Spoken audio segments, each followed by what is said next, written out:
Hey guys, ఇన్స్టాలో reel చూసి bread pizza అయితే ట్రై చేశాను. రెసిపీ అయితే సూపర్ ఎమ్మీగా వచ్చింది. క్విక్గా మీకు కూడా రెసిపీ చెప్పేస్తాను, ట్రై చేయండి. 4 బ్రెడ్ పీసెస్ తీసుకున్నాను. టమాటో కెచప్ ఈవెన్గా స్ప్రెడ్ చేసుకోండి. మయోన్ కూడా వేసుకోండి. చిల్లీ సాసు మన పిల్లలు కారం తినేదాన్ని బట్టి మన టేస్ట్కి తగ్గట్టు వేసుకోండి. తర్వాత చీజ్ కట్ చేసుకొని పీసెస్ కింద బ్రెడ్ పైన పెట్టుకోండి.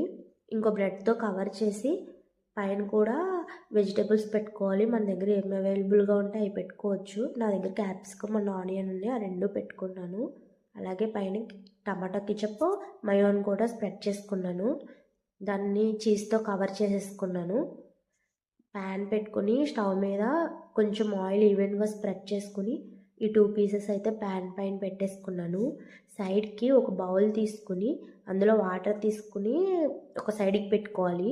తర్వాత ఒక ప్లేట్ వేసుకొని కవర్ చేసేసుకొని ఒక 10 మినిట్స్ 15 మినిట్స్ అట్లా వదిలేయాలి స్లిమ్లో పెట్టి. అంతేనండి, మన టేస్టీ పిజ్జా అయితే రెడీ అయిపోద్ది.